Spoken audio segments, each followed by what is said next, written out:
네, 안녕하세요. 조경 기능사 파트 2의 조경 재료 부분을 강의하게 된 남유경이라고 합니다.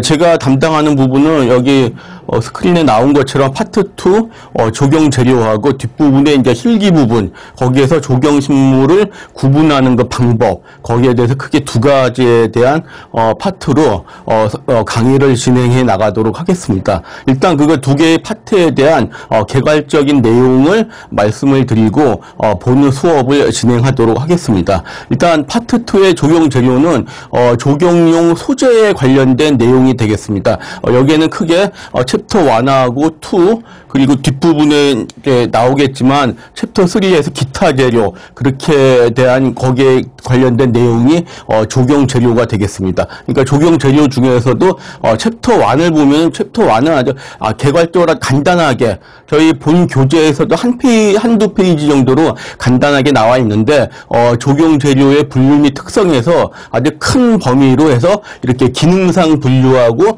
조경 재료의 특성으로 두 가지로 나눠 있습니다. 그래서 기능상 분류하면은 약간 소 제목하고는 맞지 않는데 조경용 재료로 쓰이는 소재가 생명체를 이용한 거냐 아니면 인위적인 어떤 게 무기질 형태로 이용된 거냐 거기에 대한 내용이 나오는 거고 조경 재료의 특성은 조경용 소재의 전반적으로 이용하는 데 있어 가지고 다른 재료들하고의 어떤 차별화 거기에 대한 내용이 간단하게 언급이 될 겁니다. 자, 그리고 이제 가장 중요한 부분이 바로 챕터 2의 식물 재료가 되겠습니다. 그러니까 조경용 소재 중에서도 그러니까 특히 그 목본류가 위주로 되겠죠. 그 목본류가 소재로 쓰이는데 거기에 대한 이제 세부적인 내용이 나오게 됩니다. 그래서 식물 재료는 크게 그 목본류인 조경 수목하고 초본류가 아무래도 대부분을 차지하고 있는 지피식물로 나뉘어서 이제 설명을 드릴 거고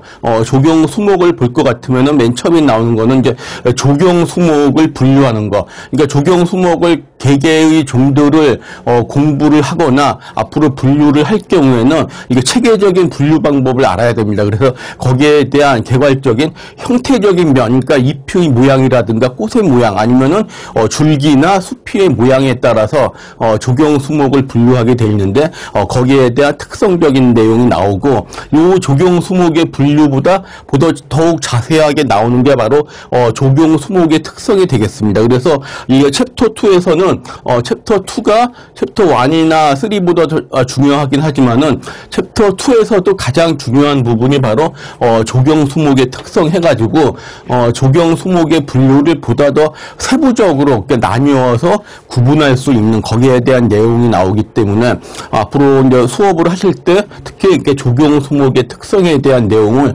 보다 집중적으로 학습을 해야 되겠습니다.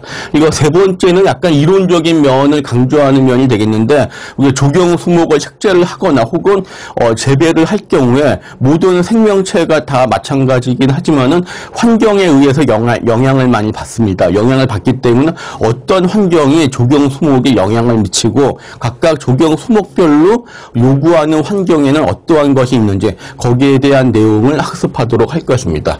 자, 그리고 두 번째는 아까 말씀드린 것처럼 목본류가 아니라 이제 초본류를 중심으로 설명을 드리도록 하겠습니다. 그래서 초본류가 많이 포함이 된 지피식물, 그러니까 지피식물에는 그 정의가 어떻게 되는 건지에 대한 설명을 드릴 거고 다음에 조경 수목하고 마찬가지로 지피식물을 어떻게 분리하게 되고 그리고 지피식물로 이용할 때는 어떠한 조건의 식물들을 지피식물로 이용하게 되는지 거기에 대한 얘기가 나오고 지피식물에서 맨 마지막은 과연 그렇게 지피식물을 조경용 소재로 적용을 하였을 때 어떠한 기능적으로나 어떤 환경적으로 어떠한 긍정적인 효과가 있는지 거기에 대한 내용을 학습하게 될 것입니다.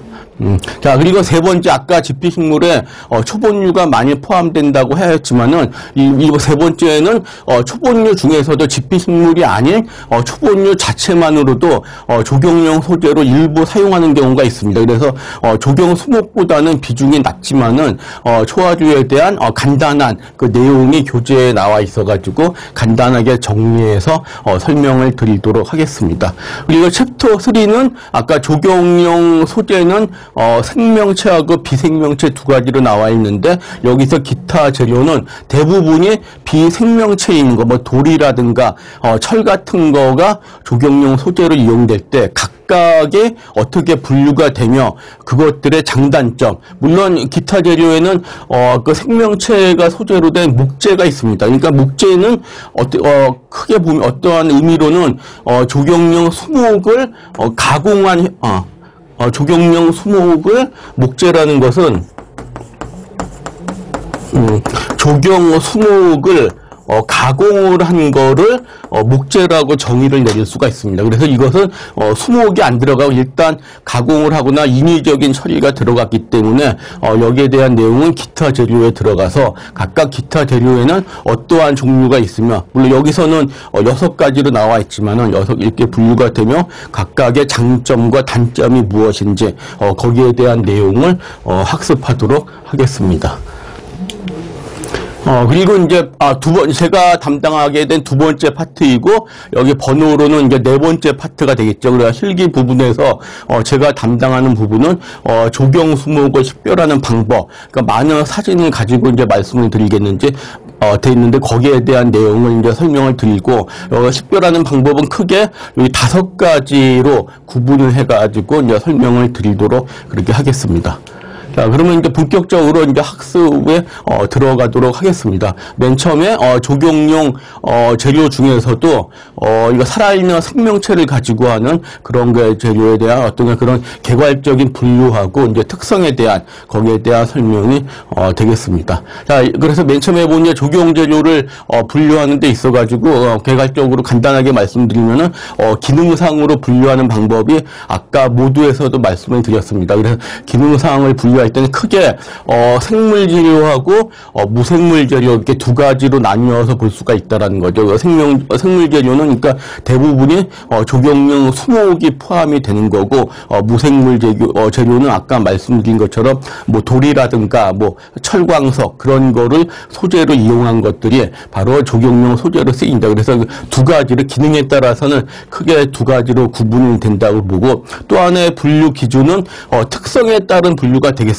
그래서 이게 특성은 이 조경용 소재의 소스가 어디에서 왔느냐 거기에 따라 분류를 하는 거로 표현할 수가 있는데 하나가 바로 자연 소재입니다. 즉 자연으로부터 자연 환경으로부터 온 소재들은 바로 자연 제조라고 해가지고 아까 말씀드린 것처럼 뭐 조경용 수목이라든가 하다못해는 교재에도 나와 있다시피 물 같은 경우도 조경용 소재로 나오거든요. 그런 경우가 되는 거고 인조 재료는 말 그대로 사람에 의해서 가공된 형태의 표현.